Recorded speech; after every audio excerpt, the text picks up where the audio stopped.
ওয়ালাকাদ খালাকনাল ইনসানা ওয়া না'লামু মা তুওয়াসবিসু বিহি নাফসুহু ওয়া নাহনু আকরাবু ইলাইহি মিন হাবলিল ওয়ারিদ। মানুষ সৃষ্টি করেছি আমি, তার অন্তঃকরণে কি চিন্তা হয়, কি কল্পনা হয় তাও জানি আমি। আর আমি আমার বান্দার যেই সাহারাগের উপরে মাথাটা খাড়া আছে, এই রোগের চাইতেও আমি বান্দার বেশি নিকটে। আল্লাহ পাক গোপন রাখেন নাই, বলে দিছেন আমি কিন্তু এখানে আছি। সুবহানাল্লাহ। আচ্ছা বলেন তো আল্লাহ কোথায় আছেন? এটি একটি মুশকিলের প্রশ্ন। সাধারণত লোকেরা বলে আল্লাহ সব জায়গায় আছে। এই কথা, এই জবাব সঠিক নয়। আকীদা সাফ হতে হবে। আল্লাহ সব জায়গায় আছে এই কথা সঠিক নয়। যদি আল্লাহ সব জায়গায় থাকেন তাহলে দুনিয়ার সব জায়গা ভালো না, কিছু কিছু খারাপ আছে। তাহলে খারাপ জায়গায়ও থাকতে হয়। নাউযুবিল্লাহ বলেন। আল্লাহ কোথায় আছে এই প্রশ্ন আল্লাহরই করি। সওয়ালে মুকাদ্দারের জবাব, পৃথিবীর মানুষ আল্লাহকে প্রশ্ন করবে তুমি কোথায় আছো। রব্বুল আলামিন প্রশ্ন করার আগে জবাব দিয়ে দিয়েছেন, আর রাহমানু আলাল আরশি ইস্তাওয়া। আল্লাহ পাক আরশে আজিমে আছেন। কোথায় আছেন বলে? এক আঙ্গুল আকাশের দিকে উঁচু করে বলেন আল্লাহ কোথায় আছেন? আরশে আজিমে আছেন। সুবহানাল্লাহ। তবে আরশে আজিমে আছেন যে অবস্থা এমন নয় যে তিনি সাংঘাতিক রকমের কুয়াশার কারণে বাংলাদেশে কি হইতেছে তা দেখতে পান না।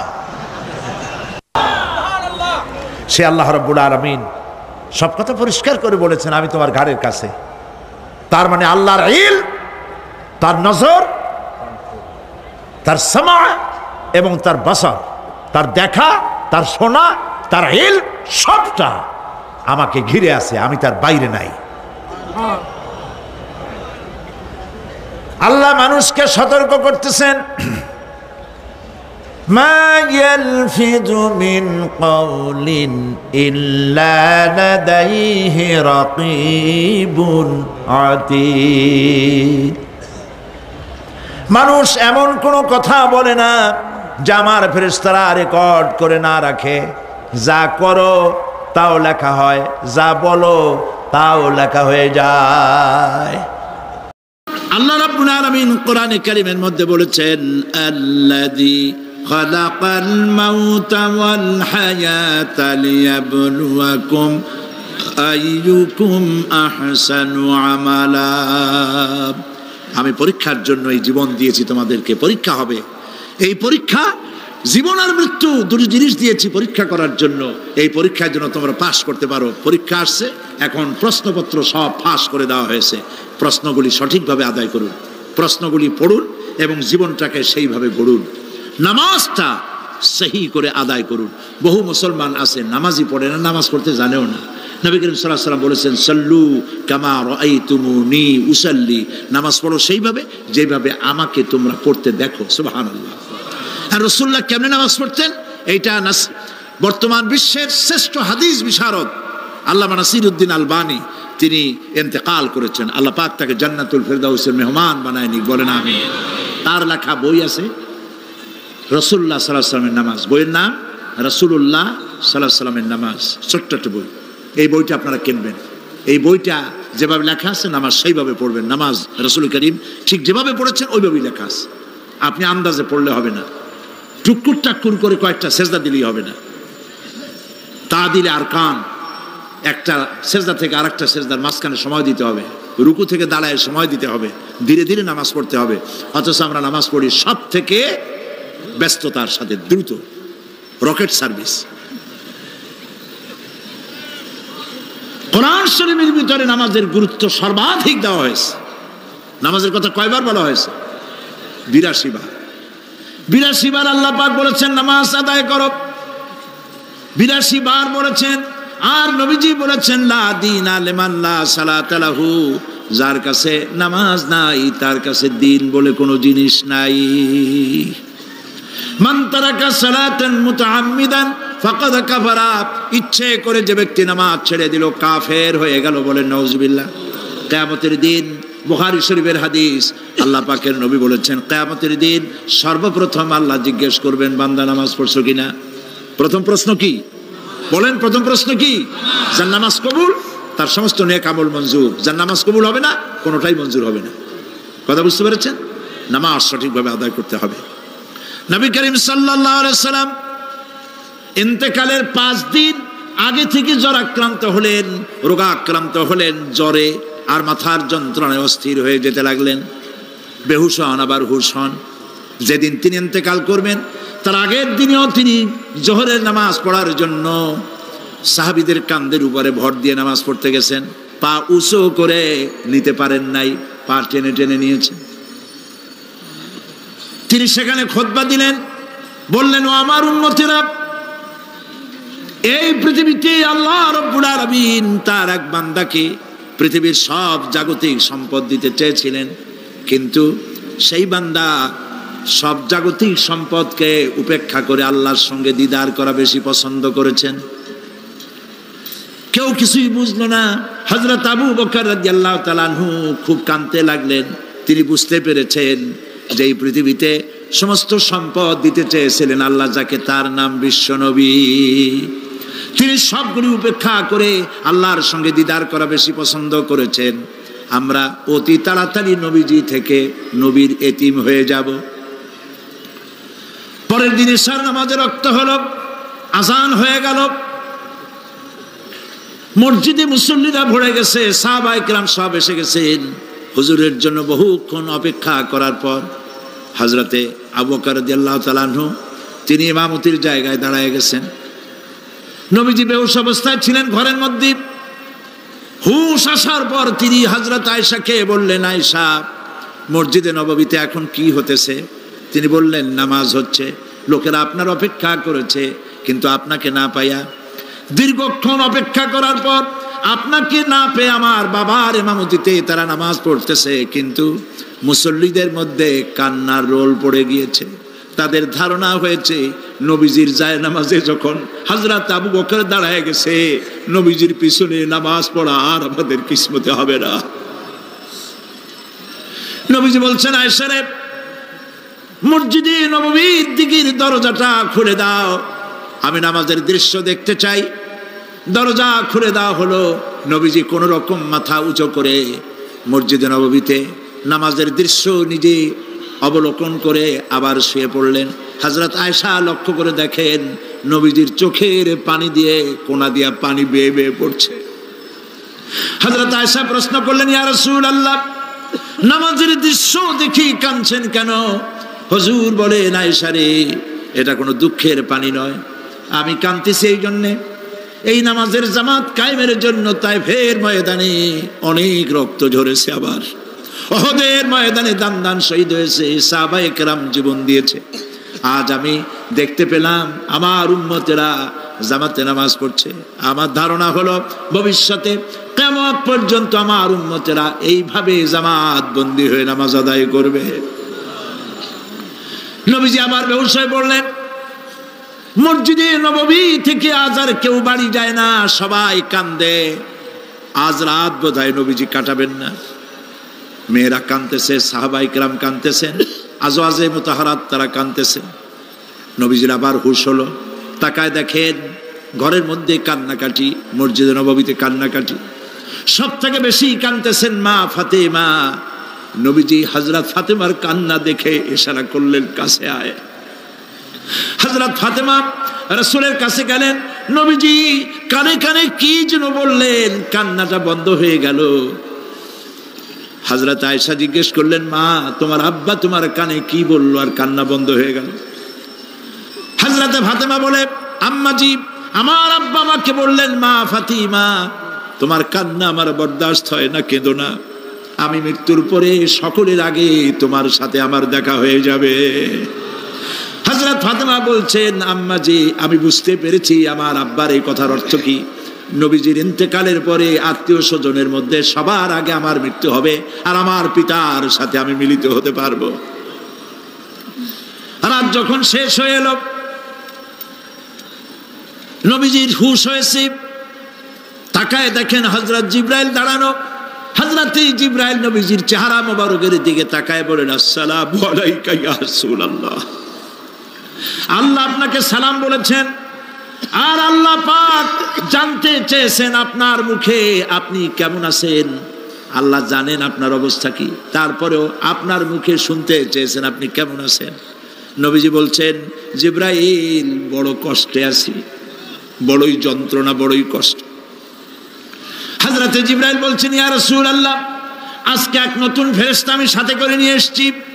এই ফেরেশতা পৃথিবীর কোন নবী অথবা কোন মানুষের কাছে যাওয়ার জন্য অনুমতি চায় না, আজ আপনার কাছে অনুমতি ভিক্ষা চায় কাছে আসার জন্য।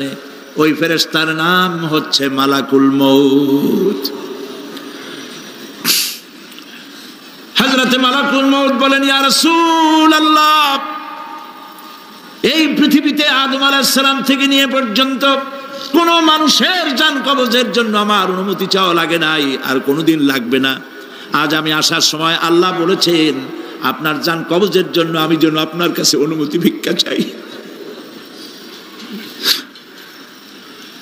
নবীজি বলছেন, আমি যদি অনুমতি না দেই তো কি হবে?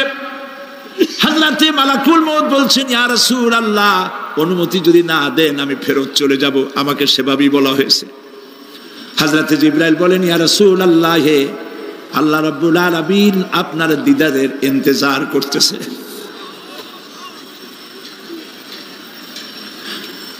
নবীজি বলছেন, মালাকুল মউত, তুমি জান কবজের কাজ শুরু করো। মালাকুল মউত যখন কাছে এসেছে, রাসূল জিজ্ঞেস করলেন, আয়েশা, ঘরে যে কয়েক টুকরা স্বর্ণ ছিল সেগুলোর কি অবস্থা? ছোট ছোট 6 টুকরা স্বর্ণ ছিল।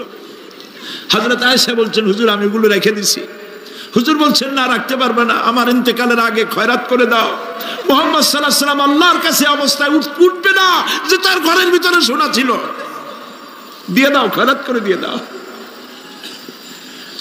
হযরত মালাকুল মউত রাসূলের জান কবজ শুরু করে দিলেন। রাসূলুল্লাহ জীবনের শেষ কথা বললেন, আসসালাত আসসালাত ওয়া মা মালাকাত আইমানুকুম। আমার উম্মতেরা, বিদায় লগ্নে বলে গেলাম, নামাজ নামাজ নামাজ ছেড়ে দিও না।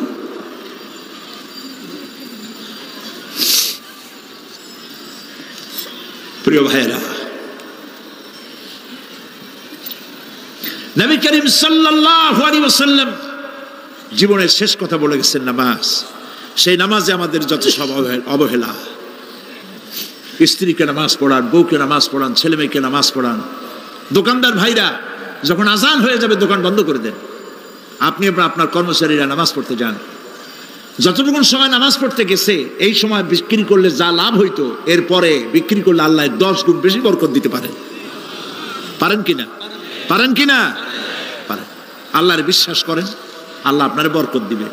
আপনার কর্মচারী, দোকানদারে, বাড়ি ঘরে স্ত্রী পুত্র পরিজন যারা আছে সবাইকে নামাজি বানান। নামাজি বানাবার জন্য চেষ্টা করেন।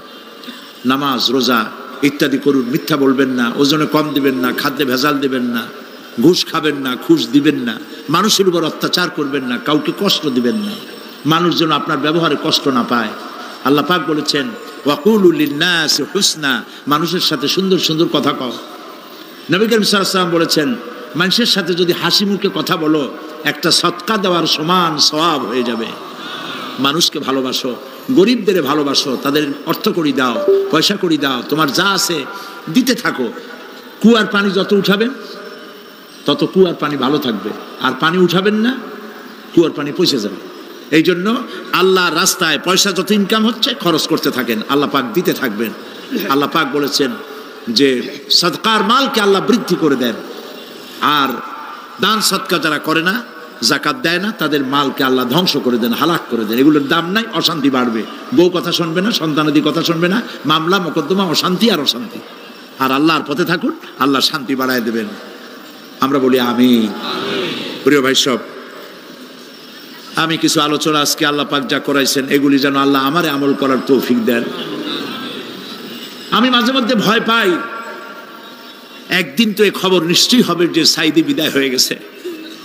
সেদিন খালি হাতে যেন আল্লাহর কাছে না যাই, আমি যেন আসামি না হই যে আমি যা বলছি মানুষকে 40 বছর একটানা যা বললাম আমি নিজে আমল করতে পারি নাই। এরকম ভিক্ষুক যেন আমি না হই, আমি যা মানুষকে বলেছি আমি যেন তা আমল করতে পারি। আমি আপনাদের কাছে দোয়া চাই। আমরা কেউ বাঁচবো না, এই যে দেখা হলো আবার দেখা নাও হইতে পারে। সেই জন্য আমরা আমাদের জীবনকে যেন তৈরি করি। আপনারা কোরআন শরীফ পড়ুন, দিন শিখুন, ঈমান শিখুন, ভালো থাকুন, ভালো হয়ে চলুন। আল্লাহ রাব্বুল আলামিন পরীক্ষার জন্য আমাদেরকে এই ময়দানে ছেড়ে দিয়েছেন।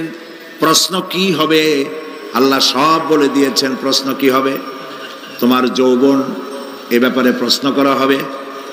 কোন পথে ইনকাম করেছো প্রশ্ন করা হবে। কোন পথে খরচ করেছো প্রশ্ন করা হবে। দ্বীনের ইলম যতটুকুন হাসিল করেছিলে তার কতটুকুন নিজে পালন করেছো, আর দ্বীনের দাওয়াত কতটুকুন মানুষের কাছে পৌঁছায়ছো, প্রত্যেকটি ব্যাপারে কিয়ামতে আল্লাহর কাছে জবাব দিতে হবে। এই জন্য কবি বলছেন, আমল সে জিন্দেগি बनती है ये जन्नत भी व जहन्नम भी ये खाकी अपनी फितरत है ना नारी ना नूरी। মানুষের জীবন আমল দিয়ে গঠন হয়, আমল দিয়ে জীবন গড়ে। নইলে এই মাটির তৈরি দেহ জান্নাত আর জাহান্নামের কিছু দিয়ে তৈরি হয় নাই। আপনি ইচ্ছে করলে দেহটাকে জাহান্নামের জন্য উপযোগী করতে পারেন, ইচ্ছে করলে এই দেহটাকে জান্নাতের জন্য উপযোগী করতে পারেন। এটি আপনার ইখতিয়ারে আল্লাহ দিয়েছেন। আপনাকে বাধ্য করা হয় নাই যে সেজদা না দিলে ফেরেশতা এসে ঘাড়ের উপরে পিটাবে, সুদ ঘুষ জেনা করলে পরে ঠ্যাং পিটায় ভেঙে দেওয়া হবে না। আপনি বাধ্য নন। আপনি সম্মানিত জীব, আল্লাহ সম্মানিত প্রাণী আল্লাহ পাকের। সেই জন্য মানুষকে বাধ্য করা হয় নাই। অটোনোমাস বডি, অটোনমি দেওয়া হয়েছে, আপনাকে স্বাধিকার দেওয়া হয়েছে। চন্দ্র সূর্যের ব্যাপারে স্বাধিকার দেওয়া হয় নাই। রাত এখন 7:35, সূর্যের বাপেরও ক্ষমতা নাই বাংলাদেশে এখন উকি মারে, ঠিক কিনা? সে এখন আমেরিকায় রোদ দিচ্ছে, তাপ দিচ্ছে আমেরিকায়। ওকে নির্ধারণ করা হয়েছে যেভাবে, সেইভাবেই করতে হবে। পানি বলেন, পাহাড় বলেন, পাখি বলেন, চন্দ্র বলেন, গ্রহ বলেন, নক্ষত্র বলেন, সব জিনিস বাই হুক অ্যান্ড ক্রুক আল্লাহর হুকুম মানতে বাধ্য। কোরআনে কারীমে আল্লাহ পাক বলেছেন, আফা গায়রা দীনিল্লাহি ইয়াবগুন ওয়া লাহু আসলামা মান ফিস সামাওয়াতি ওয়াল আরদি তাওআন ওয়া কারহা। আল্লাহর দেওয়া জীবন ব্যবস্থা ছেড়ে দিয়ে তোমরা কি অন্য কোনো মতবাদ তালাশ করো? ওয়ালাহু আসলামা মান ফিস সামাওয়াতি ওয়াল আরদ, অথচ আকাশে যা আছে জমিনে যা আছে সব আনুগত্যের মস্তক আমার সামনে অবনত করে দিয়েছে। সুবহানাল্লাহ। মানুষকে আল্লাহ পাক ইখতিয়ার দিয়েছেন। ইচ্ছে করলে মাহফিলও আসতে পারেন, ইচ্ছে করলে সিনেমাও ঢুকতে পারবেন, অসুবিধা নেই। অসুবিধার জন্য কিয়ামত, ওখানে হিসাব হবে। এখানে আপনি সূর্য চন্দ্র ফেরেশতা, ফেরেশতারও কোনো মাজাল নাই, কোনো ইখতিয়ার নাই আল্লাহর হুকুমের বাইরে কিছু করে। আল্লাহ যা করতে বলেছেন তাই করতে হবে, এর বাইরে এক চুলও নড়তে পারবে না। কিন্তু মানুষেরা করতে পারবে। মানুষ ইচ্ছে করলে নামাজ রোজা ছাড়তে পারে, ইচ্ছে করলে আল্লাহরে অমান্য করতে পারে। এটা তার বিচারের জায়গা না, এটা হলো পরীক্ষার জায়গা। এটা কিসের জায়গা? পরীক্ষার জায়গা। এখানে আপনি কামাই করলে ওখানে কিছু পাবেন, এখানে কামাই না করলে কিছু পাবেন না। আরো সোজা করে বলি, কোন কৃষক, যে কৃষক আষাঢ় মাসে শ্রাবণ মাসে জমিন চাষ করে না, পৌষ মাসে তার গোলায় ধান আসবে? কথা বোঝেন নাকি বোঝেন না? পৌষ মাসে গোলায় ধান আসবে? কোনো পাগলও বলবে না যে তুমি তো চাষই করো নাই, তুমি জমিনে, তোমার জমিনের ফসল তোমার ঘরে আসবে কেন? কাজী এই দুনিয়ায় পরীক্ষা দিলে এখানে রেজাল্ট হয়, এখানে গাছ লাগাইলে এখানে ফল দেয়। কিন্তু মানুষের জন্য আল্লাহ পাক যে আমল তৈরি করেছেন, পরীক্ষা নেবেন, সেই পরীক্ষার রেজাল্ট এখানে হবে না। পরীক্ষার রেজাল্ট আউট হবে কোথায়? আখিরাতে। বলেন সবাই, কোথায় হবে? পরীক্ষার রেজাল্ট আউট হবে কোথায়? আখিরাতে। এখানে আপনি যা কামাই করবেন এখানে রিটার্ন দেওয়া হবে না। এখানে যা কামাই করবেন সমস্ত কামাই 700 গুণ বর্ধিত আকারে কিয়ামতে আল্লাহ আপনার হাতে ধরাই দিবেন। আল্লাহর ওয়াদা কখনো মিথ্যা হয়? মিথ্যা হয় রাজনৈতিক দলের নেতারা, এই জাতীয় লোকেরা যারা মঞ্চে আসে আর বলে যে এবার আমাদের ভোট দেন, আমরা ক্ষমতায় যাইতে পারলে আপনারা না খাইয়া কেউ মরবেন না। কিন্তু কি খাইয়া মরবে তাও কয় না। সেদিন শুনলাম এই যে নির্বাচন এখন একটা চলতেছে, স্লোগান বাপ দাঁড়াইছে, ছেলে তো বলে রহিম ভাই আমার ভাই, তোমার ভাই, বাপের নাম রহিম। তারপরে শুনলাম বলতেছে বেগুন ভাইয়ের চরিত্র, আজকাল নাম রাখে তো আদর করে বেগুন পটল, বেগুন ভাইয়ের চরিত্র ফুলের মতো পবিত্র। আমি আর একজনের পাশের থেকে কইল যে নামাজ পড়ে না একক, তো এমনই ফুলের মতো চরিত্র। তো দুনিয়ার ময়দানে আপনি যা কামাই করবেন এখানে রেজাল্ট আউট হবে, এখানে আপনি পাবেন ফল, এখানে পাবেন। যা করবেন এখানে গাছ লাগাবেন, ফল লাগাবেন, এখানে পাবেন। আর আল্লাহর জন্য যেটা করবেন সেটার ফল, সেটার রেজাল্ট কিয়ামতে বাইরে হবে। সুবহানাল্লাহ। এখানে পরীক্ষা দিয়ে যদি কেউ ফেল করে, ম্যাট্রিক পরীক্ষা দিয়ে ফেল করেছে, ফাজেল পরীক্ষা দিয়ে ফেল করেছে, আবার পরীক্ষা দিয়ে পাস করার সুযোগ আছে, আবারও ফেল করেছে, আবারও পরীক্ষা দিয়ে পাস করার সুযোগ আছে। 10 বার যদি ফেল করে আরো 10 বার পরীক্ষা দিয়ে পাস করার সুযোগ আছে।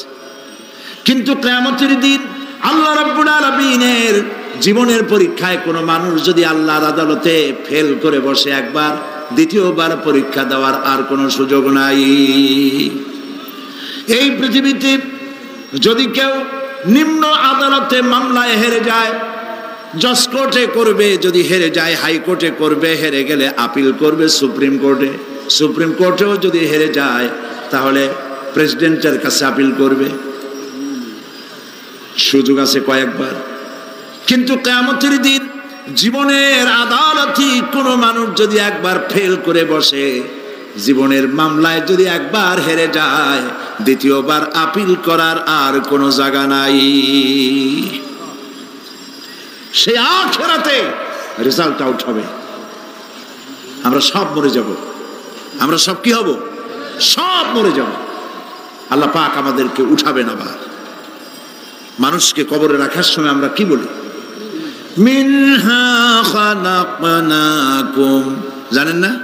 পড়েন, মিনহা খালাকনাকুম ওয়া ফিহা নুঈদুকুম ওয়া মিনহা নুখরিজুকুম তারাতান উখরা। এই মাটি দিয়ে তোমাকে তৈরি করা হয়েছিল, এই মাটির মধ্যে রেখে গেলাম, এর থেকে আবার তোমাকে উত্থিত করা হবে। কে বলতেছেন এ কথা? আল্লাহ পাক বলছেন, আল্লাহ তাআলা বলছেন। কি নিষ্ঠুর এই পৃথিবী! ভেবে দেখেছেন কি একবারও কি ভেবে দেখেছেন এই পৃথিবী কত নিষ্ঠুর? এই সন্তান সন্ততি সব একটি মোহ, একটি মায়া, একটি মহব্বত, একটি প্রতারণা।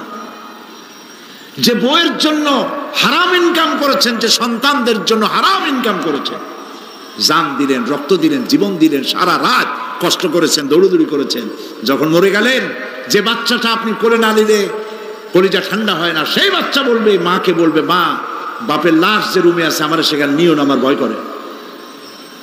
ঠিক কিনা? স্ত্রীও আরো 2-1 লোক না হলে লাশের ঘরে থাকতে পারবে না, তারও ভয় করবে।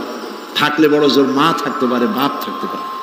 যাকে বিবাহ করার পর অনেক সন্তান আছে, মা বাপকে চোখে দেখতে পারে না, বড় কথা মতো মায়ের সাথে কথা বলা বন্ধ করে দেয়। হয়তো কুমিল্লা এরকম নাও থাকতে পারে। বউ তো নালিশ করছে, মায়ের সাথে কথা কয় না, আবার বলে এই বুড়িটা মরে না কেন? নাউযুবিল্লাহ, নাউযুবিল্লাহ। বুড়িটারে মরার কথা বলতেছো তুমি। তোমার ছোট্টবেলায় যখন তোমার টাইফয়েড হয়েছিল, অসুখ করেছিল, গরিব বাবা, বাড়িতে ল্যাপ নাই, খাতা নাই, তোষক নাই, সেই জায়গায় মা তার কাপড় বিছায় দিয়া বুকের উপরে নিজের শরীরের উষ্ণতা দিয়া বাঁচায় রাখার চেষ্টা করেছে, নিজে না খেয়ে খাওয়াইছে, অসুখ সারে না। মা ওই মুমূর্ষ বাচ্চার সেরানে তার মাথার কাছে বসে তাহাজ্জুদের নামাজ পড়ে কোরআন শরীফ তেলাওয়াত করে, চোখ দিয়া পানি পড়ে আর বলতে তাকে, রব্বুল আলামিন আমার জীবনটারে দিয়া আমার কলিজার টুকরা সন্তানটারে বাঁচাইয়া দাও। যেই মা নিজের জীবন দিয়া সন্তান বাঁচাইতে চাইলো, সেই সন্তান আজকে বউ পাইয়া মাকে ভুলে যায়, মায়ের সাথে খারাপ ব্যবহার করে। আল্লাহ রাব্বুল আলামিন বলেছেন, মা বাবার সঙ্গে খারাপ ব্যবহার করো না, ভালোবাসায় কথা বলো। ওয়াকুল লাহুমা কাওলান কারীমা, সম্মান সূচক কথা বলো। মা বাবার জন্য দোয়া করো আমার কাছে। কে বলতেছেন? আল্লাহ তাআলা বলছেন দোয়া করো আমার কাছে এই ভাষায়, রব্বিরহামহুমা কামা রাব্বায়ানি সাগীরা। পড়েন সবাই, রব্বিরহামহুমা কামা রাব্বায়ানি সাগীরা। আয় আমার রব, আমার মা বাপ যেমনে ছোটবেলায় আমাকে অত্যন্ত যত্ন করে লালন পালন করেছে, আল্লাহ তাআলা তুমি দয়া করে আমার মা বাপকে তোমার রহমতের করে লালন পালন করো। সুবহানাল্লাহ। প্রত্যেক নামাজের পর সকলে এই দোয়া পড়বেন, মনে থাকবে? মনে থাকবে? প্রিয় ভাই সব, সেই কিয়ামতের মাঠে আমাদেরকে উঠতে হবে, আল্লাহর দরবারে উঠতে হবে। সেই সময় আমাদেরকে কেউ উপকার করবে না। يوم لا ينفع مال ولا بنون, সম্পদ আর সন্তান সন্ততি কোনো কাজে লাগবে না। মা তার সন্তানকে চিনবে না, সন্তান তার মাকে চিনবে না, বাপ তার সন্তানকে চিনবে না, কেউ কাউকে পরিচয় দিবে না। কি মারাত্মক অবস্থা! মানুষ চরম অসহায় হয়ে যাবে। চতুর্দিকে ফেরেশতার আনাগোনা, সূর্য মাত্র 1 হাত উপরে, প্রচন্ড তাপ নিয়ে সূর্য অবস্থান নেবে, মাথার চান্দি ফেটে গিয়ে গুনাহগারের মাথার মগজ গলে গলে পড়তে থাকবে। পিপাসার যন্ত্রণায় জিহ্বাটা ঝুলে কুকুরের মতো করে নাভিস্থল পর্যন্ত ঝুলে পড়বে। কেউ উপকার করবে না, কেউ জিগাবেও না। অনেক লোক আছে পীরের কাছে মুরিদ হয় আর মনে করে পীর সাহেব তারে কিয়ামতে সুপারিশ করবে। অসম্ভব। আয়াতুল কুরসির মধ্যে আমরা পড়ি, মান যাল্লাযী ইয়াশফাউ ইনদাহু ইল্লা বিইজনিহি। কে আছে এমন, কার হিম্মত আছে আল্লাহ পাকের বিনা অনুমতিতে কথা বলে? সুবহানাল্লাহ বলে। কোথার পীর, কোথার খাজা বাবা হারায় যাবে। ইব্রাহিম আলাইহিস সালামের মতো পয়গম্বর কি মনে করে? আল্লাহর খলিল। ইব্রাহিম আলাইহিস সালাম আল্লাহর কি? আল্লাহর খলিল। আল্লাহর খলিল কিয়ামতের দিন বলবেন, আল্লাহ পাক, আয় আল্লাহ তাআলা, আমার বাপের কাছে আমার একটা ওয়াদা ছিল, আমি সুপারিশ করব তার জন্য, তুমি দয়া করে আমার বাপকে জাহান্নাম থেকে ক্ষমা করো, আমি তার জন্য সুপারিশ করতেছি। আল্লাহ তাআলা বলবেন, ইব্রাহিম তোমার সুপারিশ মঞ্জুর হলো না। কথা বুঝতেছেন না? বুঝতেছেন না? ইব্রাহিম আলাইহিস সালাম যদি বাপের জন্য সুপারিশ করতে না পারে, ইব্রাহিম আলাইহিস সালাম তিনি যদি তার বাপের জন্য সুপারিশ করিয়া যদি ব্যর্থ হন, আপনার পিসাব কোন কামে লাগবে চিন্তা করেন। নবী করিম সাল্লাল্লাহু আলাইহি ওয়াসাল্লামকে প্রশ্ন করা হয়েছে, হে রাসূল, আপনার আব্বা আম্মার অবস্থা কি হবে? কথা কি শোনেন নাকি? আপনার আব্বা আম্মার অবস্থা কি হবে? নবী করিম সাল্লাল্লাহু আলাইহি ওয়াসাল্লাম বলেছেন, আমি আমার আব্বা আম্মার কোনো উপকারে আসব না। ইন্না লিল্লাহি ওয়া ইন্না ইলাইহি রাজিউন। তাহলে কোন সাহসে মনে করতেছেন কোন পীর কোন একটা বিদেশ থেকে, দেশের থেকে একটা নাজিল হলো আর ওইটার পিছনে পিছনে দৌড়াবেন, সে আপনারা নাজাত দেবে, তার পায়ে চুমা খাবেন? এই পায়ে হাত দিয়ে কদম বুঝি করা বাদ দেন। টাকা ইনকাম করার জন্য মানুষকে ভুল পথে পরিচালিত করছে অনেক পীর, আছে না? এমন খালি মানুষে টাকা দেয়, জামায় অনেক পকেট, খালি টাকা নেওয়ার সমানে ঢুকাইতে থাকে চতুর্দিক দিয়ে। বাইরে বোঝার উপায় নাই।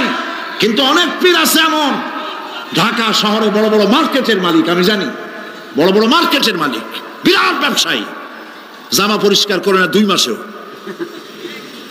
মানুষকে দেখাবার জন্য গামছাটা নাকের কাছে ধরে ফত ফত করে আওয়াজ করে, মনে হয় যেন কাঁদতেছে। আর্টিফিশিয়াল তাসান্ন।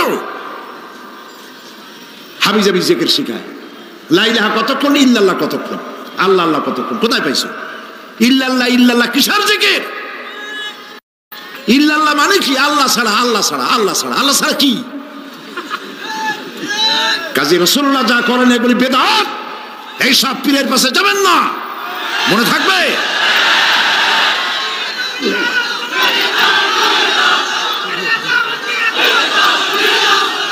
প্রিয় ভাই সব, কিয়ামতের দিন আপনার আমল, একমাত্র আমল আপনাকে বাঁচাইতে পারবে।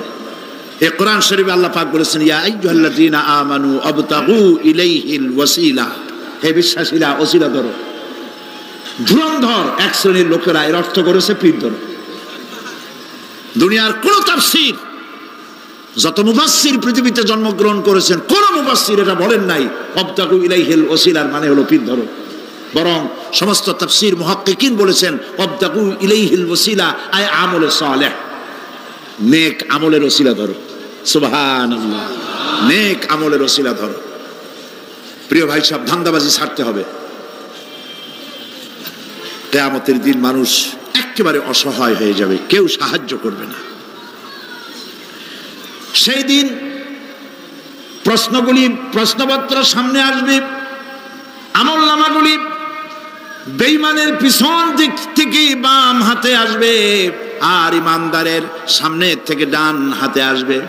আমলনামা হাতে পাওয়ার সঙ্গে সঙ্গে বেঈমান বুঝে ফেলবে তার জায়গা কোথায়। কলিজা তখন গলার কাছে চলে আসবে। সব তো ছিল একসাথে। মনে করেন এই মাহফিলের মধ্যে, মনে করেন এইখানে সন্ত্রাসী আছে, খুনি আছে, ওয়ান্টেড, মোস্ট ওয়ান্টেড আসামি এর মধ্যে আছে, ধরা যাচ্ছে না অনেক মানুষের মধ্যে। হঠাৎ করে অর্ডার হলো যে ভিতরে এসবিআইবি ঢুকিয়ে দেওয়া হয়েছে, গোয়েন্দা বিভাগের লোক ঢুকিয়ে দেওয়া আছে, সন্ত্রাসী মোস্ট ওয়ান্টেড যারা আছে বেরিয়ে পড়ো, এক মাসে চলে আসো। তখন অবস্থাটা কি হবে তাদের? মজা লাগবে? পায়ের রক্ত মাথায় উঠে যাবে, চোখ দিয়ে রক্ত পড়া শুরু করবে। সমস্ত মানুষ একসাথে ছিল হাসরের ময়দানে, হঠাৎ করে অর্ডার হয়ে যাবে আমতাজুল ইয়াউমা আইয়ুহাল মুজরিমুন, হে অপরাধীর দলেরা আলাদা হয়ে যাও। ইন্না লিল্লাহ, আলাদা হয়ে যাও। সমস্ত মানুষ সেখানে খালি পায়ে উঠবে, কারো পায়ে জুতা নাই, স্যান্ডেল নেই, পরনে কোনো কাপড় নাই, গায়ে কোনো কাপড় নাই, মাথায় কোনো আবরণ নাই। হযরত আয়েশা সিদ্দিকা রাদিয়াল্লাহু তাআলা আনহা, তিনি নবী করিম সাল্লাল্লাহু আলাইহি ওয়াসাল্লামের কাছে কিয়ামতের এই বর্ণনা শুনে কাঁদতেছিলেন আর বলতেছিলেন, হে আল্লাহর রাসূল, কিয়ামতে সকলকে ভাবে উঠতে হবে, এমনকি আমাকেও? হুজুর বললেন, প্রত্যেকটি মানুষকেই উলঙ্গ উলঙ্গিনী হয়ে উঠতে হবে। তিনি প্রশ্ন করলেন, তখন কি শরম হবে না? নবী করিম সাল্লাল্লাহু আলাইহি ওয়াসাল্লাম বলছেন, জাহান্নামের ভয়তে কেউ কারো দিকে তাকাবার সুযোগ পাবে না।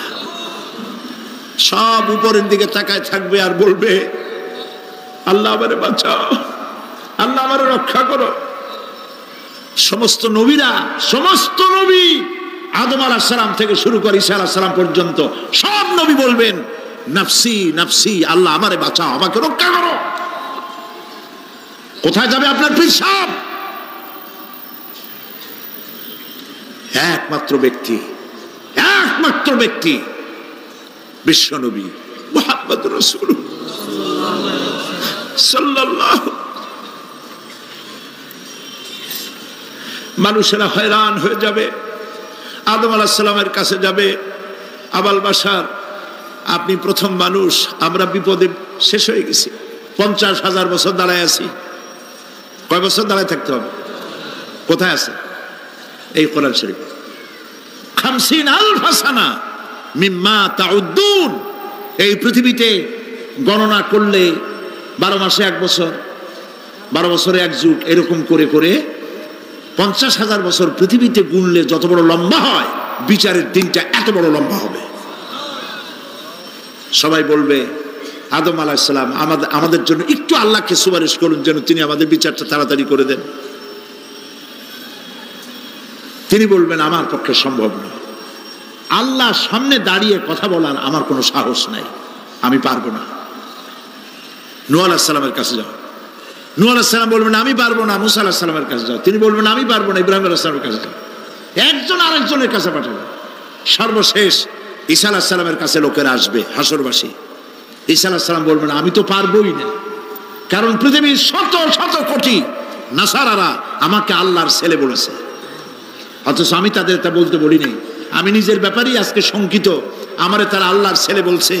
আল্লাহ আজকে আমার সাথে কি ব্যবহার করবেন আমি তো জানি না, আমি নিজেই বিপদে আছি। তবে আমি তোমাদের ব্যাপারে একটা পরামর্শ দিতে পারবো।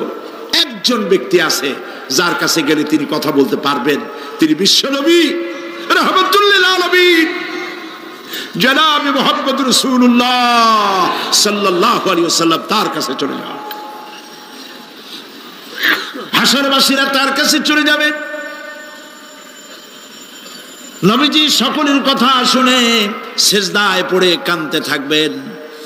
তিনি বলবেন হাসরবাসীদের কাজ সুস্থ করবেন, এই কাজ আমার কাজ, আমি বলবো আল্লাহ পাককে। তিনি সিজদায় পড়ে কাঁদবেন। রব্বুল আলামিন প্রশ্ন করবেন, হে আমার রাসূল, আপনার তো আজকে কান্দার দিন না, আপনি কাঁদেন কেন? আমি আপনাকে মাকামে মাহমুদ দিয়েছি, কাউসারের মালিক বানাই দিয়েছি। আপনি জান্নাতে প্রবেশ করার আগে কেউ বেহেশতে যাইতে পারবে না, এই সম্মান দিয়েছি, কাঁদেন কেন? নবীজি বলেন রব্বুল আলামিন যা তুমি আমার জন্য বরাদ্দ রেখেছো সব আমি পেয়েছি বা পাবো, আমি কান্দি আমার উম্মতের কি হবে? আল্লাহ রাব্বুল আলামিন তাকে পারমিশন দিবেন, আপনার নেককার জান্নাতি উম্মতগুলি আপনি বেছে নিন। নবী করিম সাল্লাল্লাহু আলাইহি ওয়াসাল্লাম পারমিশন পাবেন। আল্লাহর পারমিশন ব্যতি রেখে আল্লাহর দরবারে কথা উচ্চারণ করার ক্ষমতা কার হবে না? সুবহানাল্লাহ। এই কথা ভাববার কোনো কারণ নাই। অমুক পীর সাহেবের অনেক মুরিদ আছে, সব মুরিদ টুরিদ নিয়ে নারায়ে তাকবীর জিন্দাবাদ, পীর সাহেব জিন্দাবাদ, এই সমস্ত বাদ বোধ কামে লাগবে না। ওয়া কুল্লুহুম ইয়াতিহি ইয়াউমাল কিয়ামাতি ফারদা। কিয়ামতের দিন প্রত্যেককে একজন একজন করে আসতে হবে আল্লাহর দরবারে। আল্লাহ বলেছেন একজন একজন একজন, মিছিল করার উপায় নেই। আল্লাহ রাব্বুল আলামিনের দরবারে হাজির হয়ে যাবে সেই কঠিন হাসরের ময়দানে বাঁচার জন্য। নবীজি দোয়া শিখায় দিয়েছেন, দোয়া করো আল্লাহুম্মা হাসিবনি হিসাবান ইয়াসীরা।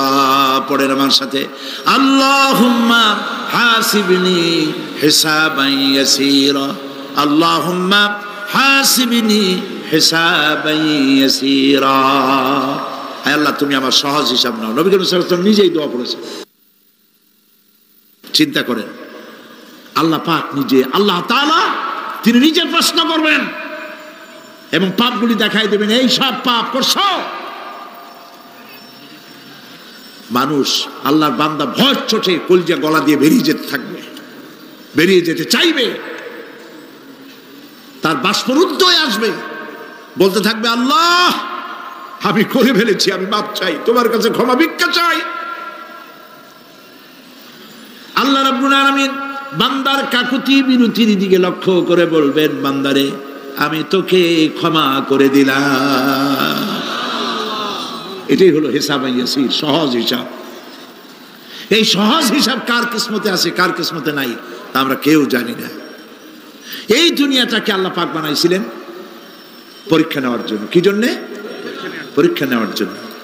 পরীক্ষায় যার যে বয়স এখন আছে, এখানে আমার যা বয়স, আপনার যা বয়স, এই বয়সে যা যা করছি এখন হিসাব করেন।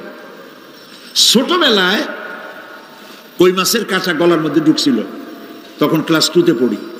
এরকমের একটা ঘটনা মনে আছে কিনা? মনে নাই? অন্যের বাড়ির আম পাড়তে গিয়া বাড়িওয়ালার সামনে পড়ছিলেন, 2টা থাপ্পড় দিয়েছিল, এসব কথা মনে আছে না? আছে কিনা?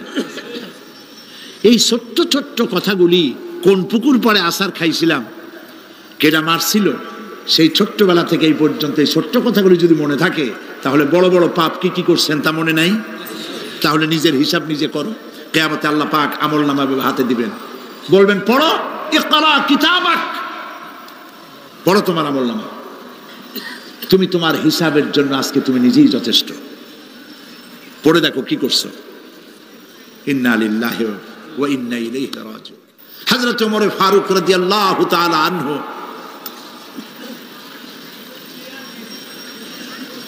তিনি একবার অন্ধকার রাত্রে যাচ্ছিলেন, পিছনে ছিল অনেক লোকজন ছিল। হাঁটতে হাঁটতে তিনি প্রশ্ন করলেন, আচ্ছা তোমাদের মধ্যে কি কেউ আছে এমন বলতে পারো যে কোরআন শরীফের মধ্যে সব থেকে হতাশাব্যঞ্জক আয়াত কোনটি?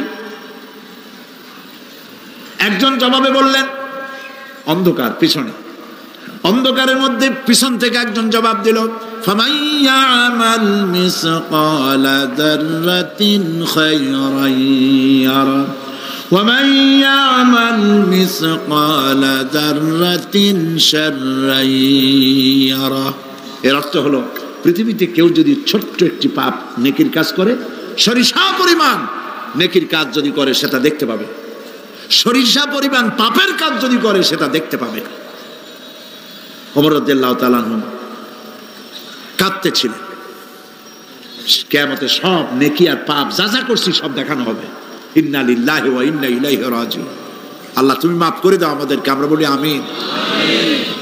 কতক্ষণ হাঁটার পরে তিনি প্রশ্ন করলেন, আচ্ছা মুমিনদের জন্য কোরআনের মধ্যে সব থেকে আশাব্যঞ্জক কোন আয়াত কি আছে? পেছন থেকে আওয়াজ এলো, মুমিনদের জন্য আশাব্যঞ্জক একটি আয়াত আল্লাহ রাব্বুল আলামিন কোরআনের মধ্যে দিয়েছেন, সেটি হচ্ছে লা তাকনাতু মির রাহমাতিল্লাহ। আমার রহমত থেকে, আল্লাহর রহমত থেকে হতাশ হয়েও না, নিরাশ হয়ে যেও না। অর্থ হচ্ছে এই, আমরা পাপ করেছি, আমরা সবাই গুনাহগার কিনা বলেন? স্বীকার করি আমরা সবাই গুনাহগার কিনা? সবাই গুনাহগার। এই গুনাহগার মানুষগুলি যদি গুনায় তওবা করে, গুনার জীবনে করব না তওবা করে কেউ যদি আল্লাহর রহমতের দিকে এক বিঘত অগ্রসর হয়, হাদিসে কুদসির ভিতরে এসেছে আল্লাহ পাক বলেন, আমি আমার ওই বান্দার দিকে এক হাত আগায়া যাই। কোন বান্দা যদি গুনার তওবা করে আর যদি গুনাহ না করে আমার দিকে যদি হেঁটে আসে, আমার রহমত বান্দার দিকে দৌড়াইয়া যায়। আল্লাহর গজবের চাইতে রহমত বেশি।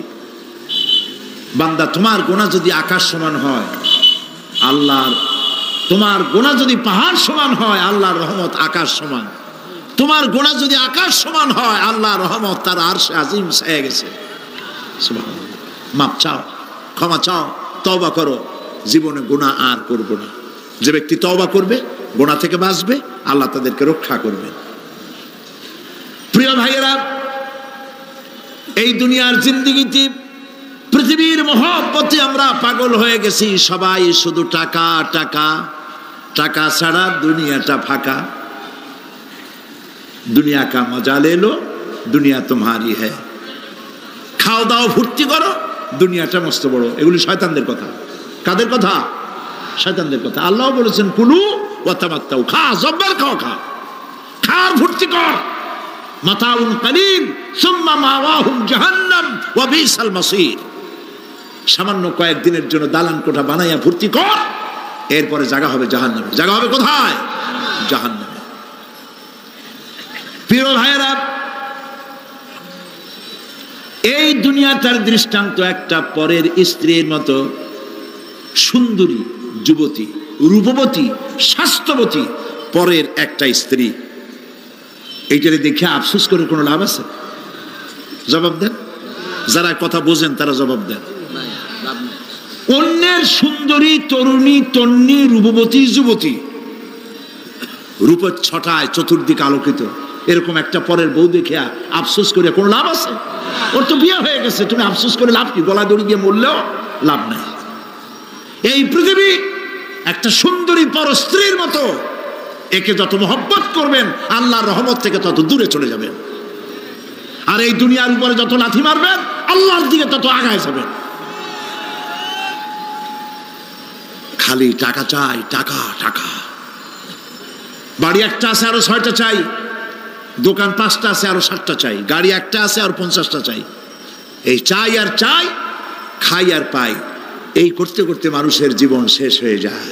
আহারে, একেবারে খালি হাতে চলে গেল। ইন্ডাস্ট্রি পড়ে থাকলো, বাড়ি পড়ে থাকলো, গাড়ি পড়ে থাকলো, 3খান কাপড় নিয়ে চলে গেল গর্তের মধ্যে। আহারে, ছেলে মেয়ে বউ চোখের একটু পানি ফেলাইলো ওই দিন, আর কিচ্ছু না, কবরের মধ্যে রেখে দিল। এখন কবরের ভিতরে ফেরেশতা চলে এসেছে। বেঈমান হয়ে যদি মারা যেয়ে থাকে, ঈমান নিয়ে মরে নাই, বেঈমান হয়ে মারা গেছে, কলেমা মনে আসে নাই, জিজ্ঞেস করা হবে মান রাব্বুকা মা দীনুকা মান নাবিয়ুকা, কে তোমার রব, কি তোমার দিন, কে তোমার নবী? বেঈমান বলবে হায় হাতা লা আদরি, জানি না। নাউযুবিল্লাহ, বলে নাউযুবিল্লাহ, জানি না। এখানে আপনি মুখস্থ করে গেলেই যে ওখানে জবাব দিতে পারবেন এমনটি হবে না। আমল করতে হবে, আমল তৈরি করতে হবে। আমল মানে কিন্তু এইটা না যে আপনি বসে বসে তসবিহ পড়বেন, এটা লোকের আমল করে, যে লোকটা খুব আমলদার, খুব আমল করে। আমলের ইংরেজি হচ্ছে ওয়ার্ক, বাংলা হলো কাজ। তো কেউ বসে বসে কোনো কাজ নাই তসবিহ টিপতেছে, এটা কিন্তু আমল হইল? আপনার সমস্ত কাজগুলি হতে হবে আল্লাহরে খুশি করার জন্য। দোকানদারি করবেন আল্লাহরে খুশি করার জন্য করেন। আচ্ছা, ওখানে পরে আসতেছে। কবরের ভিতরে জবাব দিবে আমি কিছু জানি না।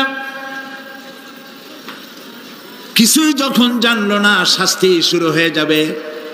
সিজ্জিনে তার রূহ রাখা হবে, এ মাটির দেহ মাটির সঙ্গে মিশে যাবে। কবরের মধ্যে কোনো প্রচন্ড শাস্তি বা জাহান্নামের আগুন ইত্যাদি দিয়েছি, প্রচন্ড কোনো শাস্তি হবে না।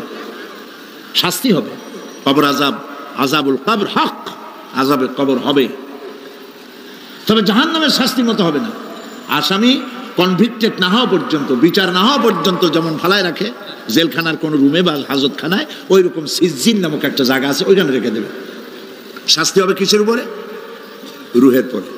অনেকে মনে করে যে কবর হলো ওই শুধু মাটির মধ্যে ওইটা, কিন্তু এইটার নাম শুধু কবর না।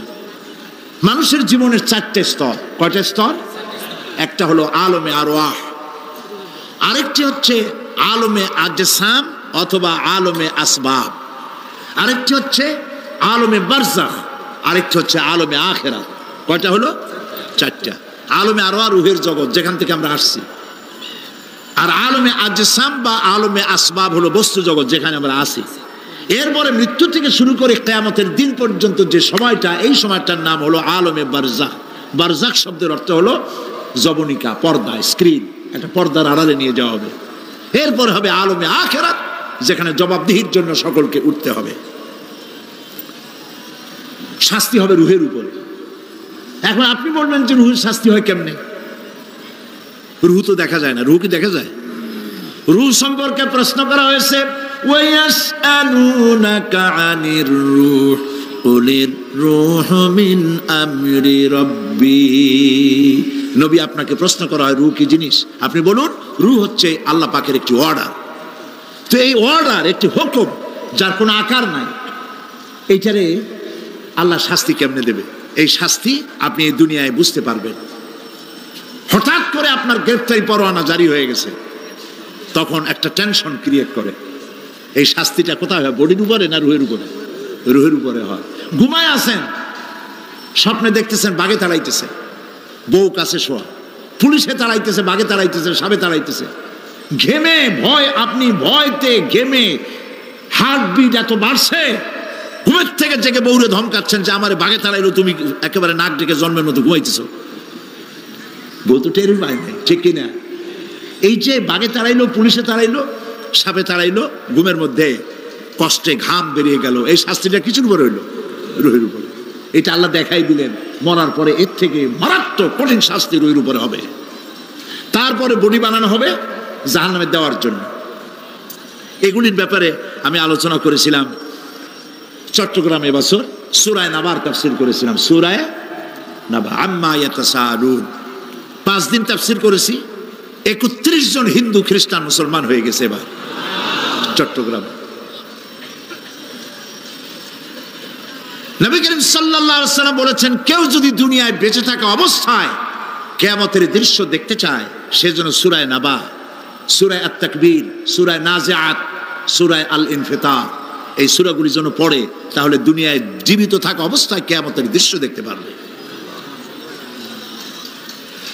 ঈমানদার ব্যক্তি, যে ব্যক্তি মরার সময় মুখে উচ্চারণ করতে পেরেছে লা ইলাহা ইল্লাল্লাহু মুহাম্মাদুর রাসূলুল্লাহ, জোরে সোরে পড়েন লা ইলাহা লা ইলাহা লা ইলাহা লা ইলাহা ইল্লাল্লাহু মুহাম্মাদুর রাসূলুল্লাহ কালেমা পড়ে মারা গেল। এরপরে কবরের ভিতরে মুনকার নাকির ফেরেশতা এসে হাজির হয়ে যাবে, প্রশ্ন করবে মান রব্বুকা। ঈমানদার ব্যক্তি বলবে রব্বি আল্লাহ। বলেন রব্বি আল্লাহ। আমার রব কে? আল্লাহ না, আল্লাহ। মোহব্বতের সাথে বলেন আল্লাহ। কেউ যদি হৃদয়ের গভীর কন্দর থেকে, কলিজার মধ্য দিয়ে, মনের মণিকোঠা থেকে একবার যদি গভীর রাত্রে জেগে একবার যদি বলে আল্লাহ, আল্লাহ পাক 70 বার সাড়া দিয়ে জিজ্ঞেস করেন বান্দা কি চাও বলো, আমি হাজির। কি মজার নাম আল্লাহ, এর থেকে মজার নাম পৃথিবীতে নাই। এই মজা বেশি পাবেন তাহাজ্জুদের সময়। সুবহানাল্লাহ বলেন। রাত জাগতে শিখুন, তাহাজ্জুদের নামাজের অভ্যাস করুন। সমস্ত নবীদের উপরে তাহাজ্জুদ পড়া বাধ্যতামূলক ছিল। গভীর রাত্রে সব ঘুমানো, আপনি জাগুন, উজু করুন, একটা রুমের মধ্যে একা চলে যান, দরজা বন্ধ করে দিন, তারপরে 6 রাকাত 8 রাকাত নামাজ পড়ে কান ধরে আল্লাহর কাছে বলতে থাকেন আল্লাহ, আমি এই সমাজের একজন নগণ্য মানুষ, তুমি দয়া করে আমারে কত টাকা দিছো, পয়সা দিছো, আমার মতো বিদ্যা জানাওয়ালা লোকেরা রিক্সা চালায়, অফিসে চাকরি করে, খাইয়া বউরেও ভালো কাপড় দিতে পারে না, তুমি আমারে কই থেকে কই নিয়ে আসছো বাবু, তার আমি শুধু নাফরমানি করছি, গুনাহ করছি, মিথ্যা কথা বলছি, আল্লাহ তুমি আমারে মাফ করো। গভীর রাত্রে গুনগুন করে নিজের কানে ধরে অপরাধ স্বীকার করে কাঁদতে থাকেন আর ডাকতে থাকেন ইয়া আল্লাহু ইয়া রহমানু ইয়া রহিমু ইয়া হাইয়ু ইয়া কাইয়ুম। পড়েন ইয়া আল্লাহু ইয়া রহমানু ইয়া রহিমু ইয়া হাইয়ু ইয়া কাইয়ুম। ইয়া আল্লাহু ইয়া রহমানু ইয়া রহিমু ইয়া হাইয়ু ইয়া কাইয়ুম। চোখের পানি ফেলে। নবীজি বলেছেন আল্লাহর ভয়েতে গুনাহ করেছিল, সেই লজ্জা করে, আল্লাহর ভয়েতে, জাহান্নামের ভয়েতে মানুষ যখন কান্দে, চোখের পানি নাকের অর্ধেক আসতে না আসতে আল্লাহ পাক তারে মাফ করে দেন।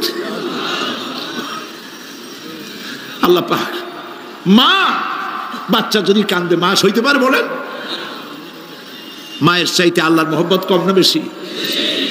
মহব্বতকে আল্লাহ পাক 100 ভাগ করেছেন, 1 ভাগ সারা বিশ্বের মাঝে ছড়িয়ে দিয়েছেন, আর 99 ভাগ আল্লাহ তার নিজের মধ্যে রাখছেন। 1টা ভাগ ছেড়ে দিলেন পৃথিবীতে, সেই ভাগের থেকে যেটুকুন মুরগি পেল, মুরগি তার বাচ্চা ঠেকাবার জন্য চিলের সাথে লড়াই করে, শিয়ালের সাথে লড়াই করে, গরু হাতির সাথে লড়াই করে, মানুষ তার সন্তানকে বাঁচাবার জন্য জীবনটাও দিয়ে দেয়। 1টা ভাগের যতটুকুন পেলাম, সেই মহব্বত যদি আমার এত তীব্র হয় স্ত্রীর জন্য, সন্তানের জন্য, তাহলে 99টা ভাগ মহব্বত যে আল্লাহর কাছে বান্দার জন্য, তার দয়া কত বেশি। এই জন্য কবরের ভিতরে প্রশ্ন হবে, কে তোমার রব? মুমিন ব্যক্তি বলবে রব্বি আল্লাহ, আমার রব আল্লাহ। ওয়ামা দীনুকা, তোমার দিন কি? বলবে দীনুন আল ইসলাম। ওয়ামান নবিয়ুকা, তোমার নবীকে? ওই লোক বলবে নবিয়না মুহাম্মাদুর রাসূলুল্লাহ সাল্লাল্লাহু আলাইহি ওয়াসাল্লাম। হাদিসে এসেছে ওই সময় নবীজির চেহারা মোবারক দেখানো হবে, প্রশ্ন করা হবে মা কুনতা তাকুলু ফি হাদার রাজুল, এই লোক সম্পর্কে তোমার ধারণা কি? লোকটি বলবে হাদা নবিয়ুনা মুহাম্মাদুর রাসূলুল্লাহ সাল্লাল্লাহু আলাইহি ওয়াসাল্লাম, ইনি তো আল্লাহর রাসূল, আমার নবী। সঙ্গে সঙ্গে গায়েব থেকে আওয়াজ হবে ফাফরিশু বিল জান্নাতি ওয়ালবিসু বিল জান্নাহ, ও আমার ফেরেশতারা আমার বান্দার জন্য জান্নাতের বিছানা কবরের মধ্যে বিছায় দাও, আর আমার বান্দাকে জান্নাতের পোশাক পরায় দাও, জান্নাতের পোশাক পরায় দাও, জান্নাতের বিছানা বিছায় দাও, আর তার কবরটাকে প্রশস্ত করো ইলা মাদ্দা বাসারা, যদ্দূর তার চোখের দৃষ্টি যায় অদ্দূর বড় বানায় দাও কবর। ফেরেশতারা বলবেন নোম কানাউমুল উরুস, দুলামিয়া যেমন বাসর সজ্জায় বউ নিয়া ঘুমায়, তুমি আরামে ঘুমায় থাকো ইলা ইয়াউমিল কিয়ামা। ভাই সাহেব, এই পৃথিবীর সব ফাঁকিবাজি, মোহ, সব মোহ, স্ত্রী পুত্র পরিজন মাল ধন কিচ্ছু না, কোনো দাম নাই। আল্লাহকে ভয় করুন, আল্লাহকে ভয় করে চলুন। ভয় তো করতে পারলাম না, এত বড় একটা রমজান মাস চলে গেল, রোজা আসছিল তাকওয়া সৃষ্টি করার জন্য, সারা জীবন রোজা রাখলাম, মুত্তাকি হইতে পারলাম না। এটা ঠিক কিনা বলি?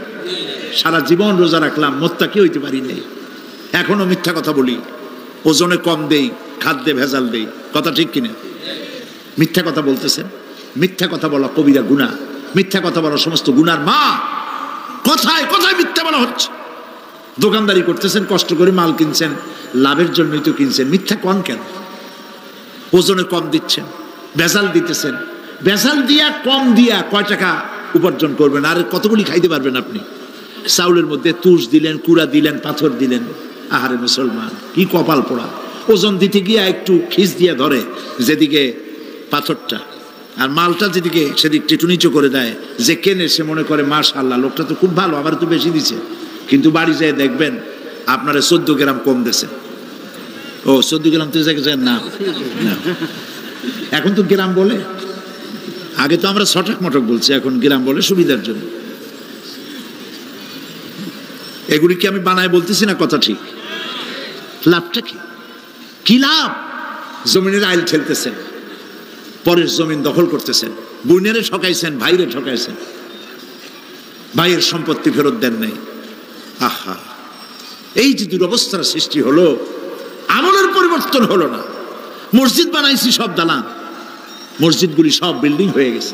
নবী করিম সাল্লাল্লাহু আলাইহি ওয়াসাল্লাম বলেছেন মাসাজিদুহুম আমিরাতুন ওয়া হিয়া খারাবুম মিনাল হুদা, মসজিদগুলি সব দালান হয়ে যাবে শেষ যুগে। এগুলি নবী করিম সাল্লাল্লাহু আলাইহি ওয়াসাল্লাম ভবিষ্যৎবাণী। মসজিদগুলি কি হবে? সব বিল্ডিং হয়ে যাবে। ওয়া হিয়া খারাবুম মিনাল হুদা, হেদায়েত থেকে খালি হয়ে যাবে। হেদায়েত নাই, খালি মসজিদ, building, tiles, mosaic, air condition সব আছে, হেদায়েত নেই।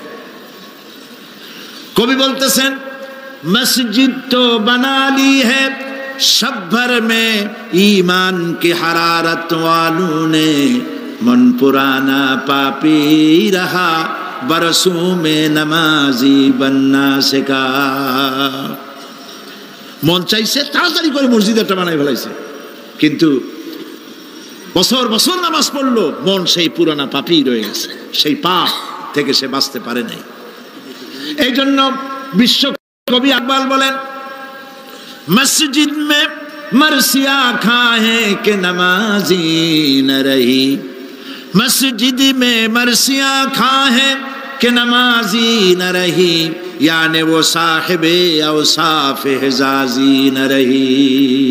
मस्जिद आकांते से আমার সেই নামাজি কই, যেই নামাজিরা যখন নামাজ পড়তো পাখি এসে মাথার উপরে বসতো, পাখিতে বুঝতে পারতো না যেটা মানুষ না গাছ। সুবহানাল্লাহ। আর এখন ইমাম যদি নামাজ পড়তে আত্মাহিত পড়তে দেরি করে, ধীরে ধীরে পড়তেছে, পিছন থেকে সিগন্যাল মারা শুরু করে,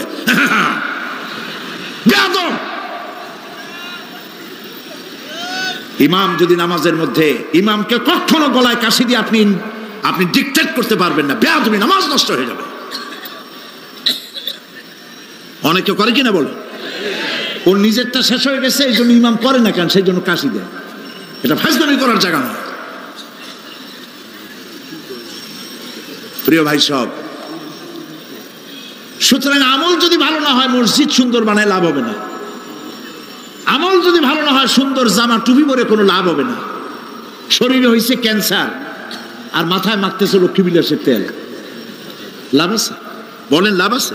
কোনো লাভ নাই। আমল পরিবর্তন, মিথ্যা ছাড়তে হবে, মিথ্যা ছাড়তে হবে। ওয়াদা করতে পারবেন যে মিথ্যা আর বলবো না? পারবেন? ওজনে কম দেব না, ওয়াদা করতে পারবেন? জমিনের আইল ঠেলবো না, পরের হক নষ্ট করবো না, অহংকার করবো না, পারবেন? তাহলে জান্নাতের রাস্তা ক্লিয়ার হবে, নইলে ক্লিয়ার হবে না। ওয়াদা করি, বলেন ইয়া আল্লাহ। দুই হাত উঁচু করেন, বলেন ইয়া আল্লাহ, তোমার পবিত্র নামে কসম করি, ওয়াদা করি, যতদিন পর্যন্ত মালাকুল মউত আমার মাথার কাছে না আসতেছে, ফরজ নামাজ, ফরজ রোজা ছেড়ে দেব না। ইয়া আল্লাহ, আর মিথ্যা কথা বলবো না, ওজনে কম দেব না, খাদ্যে ভেজাল দেব না, অধীনস্থ নারীদেরকে বেপরদা রাখবো না, অহংকার করব না, সুদ খাবো না, সুদ দেব না, ঘুষ খাবো না, ঘুষ দেব না, শিরক করব না, বেদাত করব না। আল্লাহ তাআলা তুমি দয়া করে আমার ওয়াদা কবুল করো, আমিন। হাত নামা, আল্লাহ পাক কবুল করুন, সবাই বলেন আমিন। যদি এই ওয়াদা পালন করতে পারি জান্নাতের রাস্তা ক্লিয়ার হয়ে যাবে। আর ওয়াদা পালন করতে পারবো না, ওয়াজের মাহফিল আইসা কোনো লাভ নেই। বছরের পর বছর ওয়াজ শুনবেন, আমলের পরিবর্তন হবে না, কোনো লাভ নাই। দোকানদারেরা ওজন টোজন ঠিক মতো দেন, মিথ্যা কথা বলা বাদ দেন, ওজন একটু কমাইয়া কমাইয়া দিয়া, খাদ্যে ভেজাল দিয়া কোনো লাভ নাই। এগুলি আপনি কবরে নিতে পারবেন না, শুধু পাপ আর পাপ। কথা বুঝে আসছে আপনাদের? প্রত্যেকটি মানুষকে তাওহীদবাদী হতে হবে, শিরক মুক্ত হতে হবে। শিরক হলো মাজারগুলিতে গিয়ে মনের আশা আকাঙ্ক্ষা সেখানে বলা, এটি হচ্ছে শিরক। এই কাজ আপনারা করবেন না। কুমিল্লা কি মাজার আছে? আছে? কোন মাজারে যাবেন না, কোনোদিন যাবেন না, কোনো প্রয়োজন নাই। বিপদে পড়েছেন, উযু করবেন, মসজিদে চলে যাবেন, সুবহানাল্লাহ বলেন। মসজিদে গিয়ে 2 রাকাত কাজায়ে হাজতের নামাজ পড়বেন, আল্লাহর কাছে কাঁদবেন। মাজারে যিনি শুয়ে আছেন বিশ্বাস করেন, কোরআন শরীফ আমার সামনে, বিশ্বাস করুন, যিনি কবরে শুয়ে আছেন আপনাকে 4 পয়সার উপকার করতে পারবে না। মাঝখানে আপনি শিরকের গুনাহ নিয়ে আল্লাহর দরবারে হাজির হবেন। মাজারে টাকা দিবেন না, পয়সা দিবেন না, মানত করবেন না। মাজার একটা ব্যবসা। মাজার আজকাল কি? মাজার আর রস সব ব্যবসা।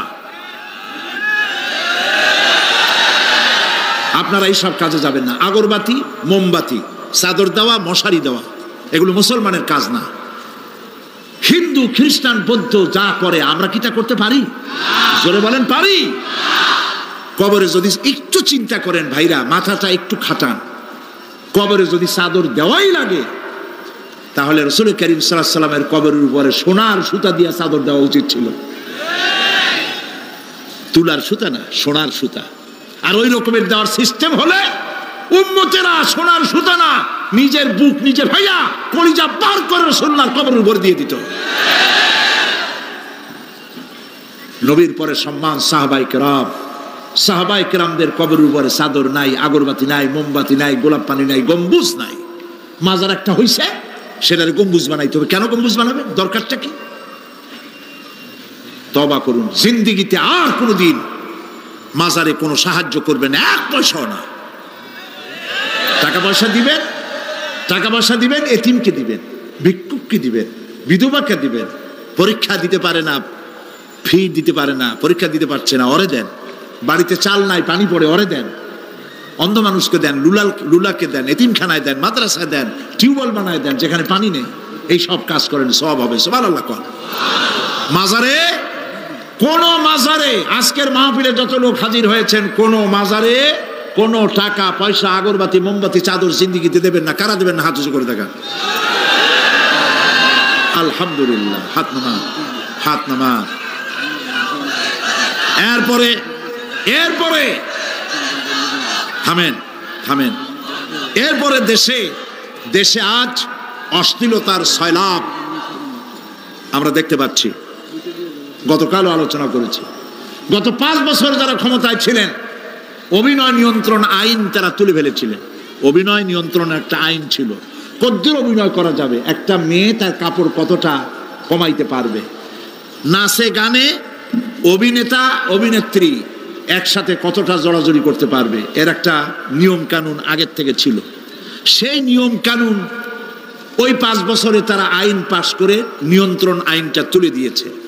ফলে কাপড়েরও বালাই নাই, আর জড়াজড়ির এমন সব ছবি যা কোনো মানুষের দেখার কোনো উপায় নেই, যেগুলি দেখলে চোখ সাবান দিয়ে ধোয়া লাগে। নাউজুবিল্লাহ বলেন।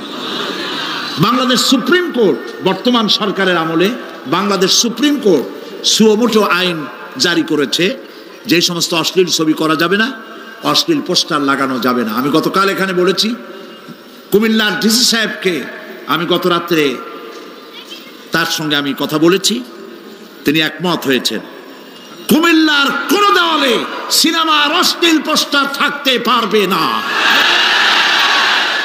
সিনেমা ব্যবসায়ীদের বলে দিবেন, আপনারাও বলে দিবেন তাদেরকে, সিনেমার ব্যবসা করো, অশ্লীল ছবি দেখাইতে পারবে না। বাইরে লেখা থাকবে একটার, ভিতরে কাটপিস দেখাবা ইংলিশ ছবি। এই হারাম ব্যবসা, সিনেমার ব্যবসা যারা করে ওদের মতো কপাল পোড়া আকাশের নিচে জমিনের উপরে আর নাই।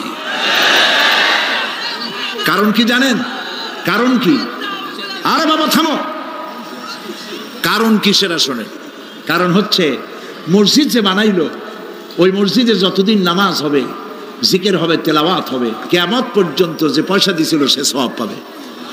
আর সিনেমা যে বানাইলো, সিনেমা দেখিয়া এরকম বই কি কুমিল্লা আসছে, এমন একটা লোকেরা বলা বলি করতেছে সুবহানাল্লাহ, এমন একটা ছবি আসছে যারাই দেখলো সব উমরা করতে রওনা হয়ে গেছে।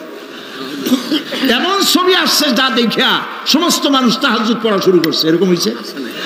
যত ছবি আসলো, ছবি দেখলো, পরের মেয়ে কেমনে হাইজ্যাক করবে, কেমনে ব্রিফকেসের মধ্যে বন্দুক রাইফেল গুলি ভাঙ্গে চুড়ে থুইয়া 10 তলার গ্লাস ভাঙ্গা লাভ দিয়ে পড়ে, খালের মধ্যে পড়ে, নদীর মধ্যে দিয়ে ফুড়িয়ে উঠে, পাহাড়ের উপর দিয়ে পরের মেয়ে নিয়ে দৌড় দিল। এইসব সন্ত্রাসী, ডাকাত, জেনাকার, বদমাশ তৈরি করা হয়। ঠিক না বলো? এই সিনেমা যারা বানাইছো, কান খুলে শোনো, এই সিনেমা যারা দেখতে আসলো, জোহরের নামাজ গেল, মাগরিবের নামাজ গেল, আসর গেল, এশার নামাজও গেল, ঠিক কিনা? এতগুলো নামাজ গেল, আর তারপরে চরিত্র নষ্ট করলো, চরিত্র নষ্ট করে ফেন্সিডিল খাইলো, এরপরে চুরি করলো, ডাকাতি করলো, সন্ত্রাস করলো, জেনা করলো। বেটা তুই মর, যে সিনেমা বানাইছো মর, মরে দেখবি কিয়ামত পর্যন্ত এই সিনেমা দেখে যত লোকের চরিত্র নষ্ট হয়েছে সমস্ত পাপ মাথায় নিয়ে কিয়ামতে আল্লাহর দরবারে দাঁড়াতে হবে। সুতরাং সিনেমার ব্যবসায়ীরা কানে ধরে সিনেমায় ঝাঁচা মেরে দূর করে দাও। যদি মুসলমান হও, মুসলমানের যদি জন্ম দিয়ে থাকে, সিনেমার ব্যবসা বাদ দিয়ে দাও। আল্লাহ রহম করুক, বলেন আমি। কপাল পোড়া না হইলে সিনেমার ব্যবসা, এত ব্যবসা থুইয়া তুমি মানুষের চরিত্র ধ্বংস করার জন্য ব্যবসা করতেছ। এরপরে আকাশ সংস্কৃতি, কে যাবে? আকাশ সংস্কৃতি ডিশ এন্টিনার মাধ্যমে, সাইবার ক্যাফে এগুলি বানায়া রাস্তার মোড়ে মোড়ে দোকান করে, কম্পিউটারের ভেতরে, ক্যাসেটের ভিতরে, ইন্টারনেট ইত্যাদির মধ্য দিয়ে অশ্লীল ছবি প্রদর্শিত হচ্ছে। রাস্তার মোড়ে মোড়ে উঠতি বয়সের যুবক যুবতী মেয়েগুলি নষ্ট হয়ে যাচ্ছে। নাউজুবিল্লাহ বলে। এগুলি জনগণকে ঐক্যবদ্ধ হতে হবে, এগুলির বিরুদ্ধে মোকাবেলা করতে হবে, সরকারকে এগিয়ে আসতে হবে অশ্লীলতা বন্ধ করার জন্য। কারণ আল্লাহ পাক বলেছেন, প্রকাশ্য এবং গোপনীয় সব রকমের অশ্লীলতা আল্লাহ পাক হারাম করে দিয়েছেন। অশ্লীল কোনো কাজ করা যাবে না। প্রিয় ভাই সব, আমরা যদি আমাদের আমলকে গঠন করতে পারি, কিয়ামতের দিন নাজাত পাবো। আমল যদি গঠন করতে না পারি, তাহলে কিয়ামতের দিন বাঁচার কোনো উপায় নাই। প্রিয় ভাইয়েরা, এখন মোনাজাত হবে, মোনাজাতের পর আজান হবে। রব্বানা যালামনা أنفسنا وإن لم تغفر لنا وترحمنا لنكونن من الخاسرين। সবাই পড়েন আমার সাথে, রব্বানা যালামনা আনফুসানা ওয়া ইন লাম তাগফির লানা ওয়া তারহামনা লানাকুনান্না মিনাল খাসিরিন। হে আল্লাহ তাআলা, তোমার আরশে আজিম থেকে তাকায় দেখো, কুমিল্লার ঈদগাহ ময়দানে বিশাল ময়দান, রাস্তাঘাট, মানুষ উপচে পড়েছে, লাখো জনতা। আমরা গুনার বোঝা নিয়ে তোমার দরবারে হাত তুলেছি। রব্বুল আলামিন, আমাদের গুনার দিকে তাকায়ও না, আমাদের চোখের দিকে আর মুখের কাকুতি মিনতির দিকে তাকায়া আমাদের জিন্দেগির গুনাহ মাফ করে দাও। রব্বুল আলামিন, সারা জীবন নাফরমানি করেছি, শিরক বিদআত সহ এমন কোন গুনাহ নাই যা কম বেশি আমরা করি নাই। আল্লাহ তাআলা দয়া করে আমাদের জীবনের গুনাহ মাফ করে দাও। আয় আল্লাহ তাআলা, আমাদের মধ্য থেকে যাদের আব্বাজান দুনিয়া থেকে বিদায় হয়ে গেছে, আমাদেরকে কত কষ্ট করে তারা মানুষ করেছিলেন, আজকে তারা দুনিয়ায় নাই। আল্লাহ তাআলা, বিদেশে যদি আত্মীয় স্বজন চলে যায়, মাসে মাসে অথবা প্রতিদিন টেলিফোনে খবরও পাওয়া যায় আমাদের মা বাপ দুনিয়া থেকে বিদায় হয়ে গেছে, বছরের পর বছর, যুগের পরে যুগ, কি অবস্থায় আছে কোনো খবর জানি না। রব্বুল আলামিন, আমাদের গর্ভধারিণী জনম দুঃখিনী মা নিজে না খেয়ে আমাদেরকে খাওয়াইছেন, গর্ভে রেখে কষ্ট করেছেন, ডেলিভারি করতে কষ্ট করেছেন, 2.5 বছর বুকের দুধ খাওয়াইয়া মানুষ করেছেন। আমাদের মা বাপ যাদের দুনিয়া থেকে বিদায় হয়ে গেল, আল্লাহ কবরটাকে জান্নাতের টুকরা বানায়া দাও। রব্বির হামহুমা কামা রব্বায়ানি সগীরা। সবাই পড়েন, রব্বির হামহুমা কামা রব্বায়ানি সগীরা। আয় আল্লাহ তাআলা, সারা পৃথিবীতে আজ মুসলমানদের বড়ই দুর্দিন, মুসলমানদের পক্ষে কথা বলার লোক আজ আর নাই। আল্লাহ তাআলা, কাশ্মীরের মুসলমানেরা কষ্ট পেতেছে, তাদেরকে পাখির মতো গুলি করে হত্যা করা হচ্ছে, প্যালেস্টাইনি মুসলমানদেরকে অভিশপ্ত ইহুদিরা মারতেছে। আল্লাহ তাআলা, বাগদাদে যে ইরাকে অনেক নবীর মাজার আছে, মাহবুবে সুবহানি, কুতুবে রব্বানি, শেখ মহিউদ্দিন আব্দুল কাদের জিলানী রহমতুল্লাহ আলাইহি যে মাটিতে শুয়ে আছেন, মুসলমানের দেশ। আয় আল্লাহ তাআলা, কাফেরেরা সব ঐক্যবদ্ধ হয়েছে, মুসলমান দেশগুলি শেষ করে দেবে। আল্লাহ, তোমার কাছে সাহায্য চাই। চেচনিয়া, বসনিয়া, প্যালেস্টাইন, কাশ্মীর সহ দুনিয়ায় যত জায়গায় মুসলমানেরা বিপদে আছে, আল্লাহ তুমি নিজে সাহায্য করো। রব্বুল আলামিন, আমরা মুসলমান, আমরা গুনাহ করেছি, সাহায্য চাবার মতো যোগ্যতা হারায় ফেলেছি। আল্লাহ, আমরা স্বীকার করি আমরা গুনাহগার। আয় আল্লাহ, আমরা 1000 বার স্বীকার করি, নত শিরে স্বীকার করি আমরা গুনাহগার। কিন্তু একটা ভালো পরিচয় আমাদের আছে, সেই পরিচয়টা হলো আমরা তোমার হাবিবের উম্মত। আয় আল্লাহ তাআলা, তোমার হাবিবের সাদকায় আল্লাহ তুমি দুনিয়ার মুসলমানদের দিকে রহমতের নজরে তাকাও। আল্লাহ, আমাদের জীবনের গুনাহ মাফ করে দাও। আল্লাহ, মুসলমানদেরকে তুমি সাহায্য করো। রব্বুল আলামিন, কিয়ামতের দিন যেদিন পায়ের নিচে হবে তামার মতো মাটি, গুনাহগারের মাথার চান্দি ফেটে গিয়ে মগজগুলো গলে গলে পড়বে, জিহ্বাটা নাভিস্থল পর্যন্ত ঝুলে পড়বে, ময়দানে সারা পড়বে পানি পানি বলে। আল্লাহ, ওই দিনে তোমার হাবিবের হাতের কাউসারের পেয়ালা আমাদের নসিব করে দিও। তোমার হাবিব বলেছেন, 3000 বছর ধরে তুমি জাহান্নামের আগুনকে উত্তপ্ত করেছো, রক্ত মাংসের শরীর নিয়ে আমরা আগুনে জ্বলতে পারবো না। আল্লাহ, জাহান্নামের আগুন আমাদের জন্য হারাম বানায়া দাও। আল্লাহুম্মা আজিরনা মিনান নার।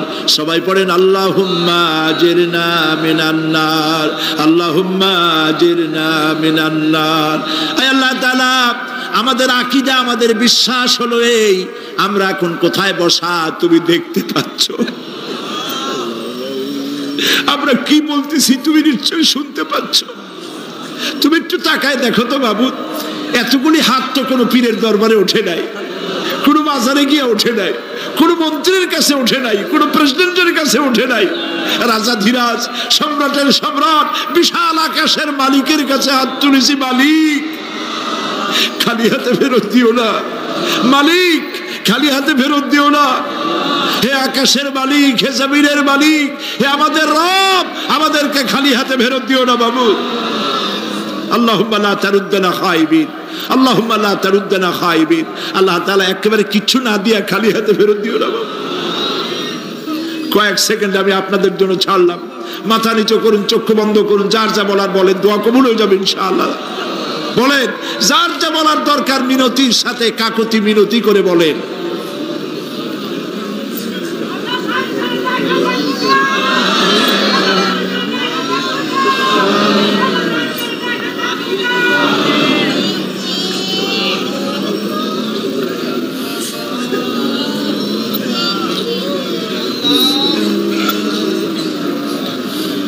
আল্লাহ তাআলা তোমার বান্দারা, তুমি তাকায় দেখো, আসামির মতো বসছে, কি চাইতেছে তুমি শুনতে পাচ্ছ।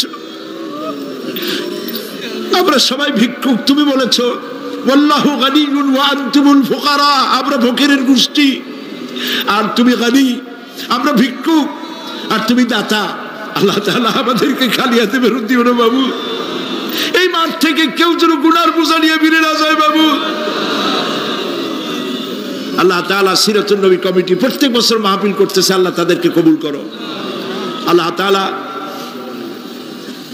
জনাব এম এস চৌধুরী সাহেব বার্ধক্যে পৌঁছে গেছেন, তার স্ত্রীর প্রতি, তার প্রতি রহম করো। ওনার সাথে যারা আছে, কাজীদ্দিন মোহাম্মদ সাহেব, রব সাহেব সহ যারা আছেন, সকলের প্রতি রহম করো। আল্লাহ তাআলা এই কুমিল্লাকে ইসলামী আন্দোলনের দুর্গ বানায় দাও।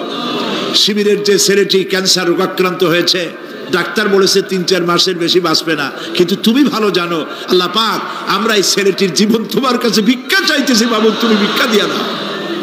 আল্লাহ তাআলা এইভাবে যাদের কিডনি নষ্ট হয়েছে, হার্টের বাল্ব নষ্ট হয়েছে, তুমি মেহেরবানি করে তাদেরকে তা দিয়ে দাও। আল্লাহ প্রত্যেকের প্রতি তুমি রহম করো। আল্লাহ তাআলা আর একটা কথা বলি, তুমি তো সেই মহান সত্তা যার কাছে বেশি চাইলে অসন্তুষ্ট হও না। পৃথিবীতে সবাই বারবার চাইলে অসন্তুষ্ট হয়, তুমি বরং না চাইলে অসন্তুষ্ট হও। মাবুদ, তুমি দয়া করে আমাদের বিবি বাল বাচ্চা যা দান করেছো সবগুলিকে দিনদার বানাও, নামাজি বানাও, পরেশগার বানায় দাও। আমাদের সন্তানগুলি আমরা হেদায়েত করতে পারবো না, আমাদের স্ত্রীদের আমরা হেদায়েত করতে পারবো না, হেদায়েতের মালিক তো তুমি। তুমি দয়া করে আমাদের স্ত্রী, আমাদের সন্তানদেরকে হেদায়েত করো, মুত্তাকি বানাও, ইখলাস দাও, তাকওয়া দাও, তোমার ভয় দাও। আল্লাহ তাদেরকে হেদায়েত নসিব করে দাও। আয় আল্লাহ, আমাদের প্রিয় জন্মভূমি বাংলাদেশ, এর স্বাধীনতা, সার্বভৌমত্ব কিয়ামত পর্যন্ত অক্ষুণ্ণ রাখো। সীমান্ত এলাকায় ভারত বাংলা ভাষী ভারতীয় মুসলমানদেরকে উন্মুক্ত আকাশের নিচে ফেলে রেখেছে। তাদের খাবার নাই, পরার নাই, বন্দুকের নল তাদের দিকে তাক করে রেখেছে। আল্লাহ তাআলা ভারতের এই জালিম কাফের সরকারের হাত থেকে মুসলমানদেরকে রক্ষা করার জন্য তোমার কাছে আমরা ভিক্ষা করতেছি, দরখাস্ত করতেছি। আল্লাহ, ভারতের জালেম কাফের মুশরিক সরকারের হাত থেকে মুসলমানদেরকে বাঁচাও, রক্ষা করো। বাংলাদেশে এক শ্রেণীর লোকেরা বাংলাদেশের বিরুদ্ধে দেশে বিদেশে ষড়যন্ত্র আর অপপ্রচার করছে। আল্লাহ তাআলা এই হিংসুকদেরকে অপপ্রচার থেকে বিরত করে দাও। আল্লাহ তাদের হেদায়েত নসিব করে দাও। আল্লাহ তাদের হেদায়েত নসিব করে দাও। কপালে হেদায়েত না থাকলে এগুলি দুনিয়া থেকে গজব দিয়ে বিদায় করে দাও আল্লাহ তাআলা। রব্বানা তাকাব্বাল মিন্না ইন্নাকা আনতাস সামিউল আলিম ওয়া তুব আলাইনা ইন্নাকা আনতাত তাওয়াবুর রহিম। আয় আল্লাহ তাআলা, আমাদের দেশের সেনাবাহিনী, আমার দেশের বিডিআর, আমার দেশের পুলিশ বাহিনী, তাদেরকে দিন দাও, ইমান দাও, চরিত্র দাও, ভালো রাখো। আল্লাহ তাদের উপরে তোমার রহমত নাজিল করো। রিকশাওয়ালা, ঠেলাওয়ালা, কুলি মজুর, কষ্ট করে যারা রুজি কামাই করে, আল্লাহ তাদের রুজিতে বরকত দিয়ে দাও।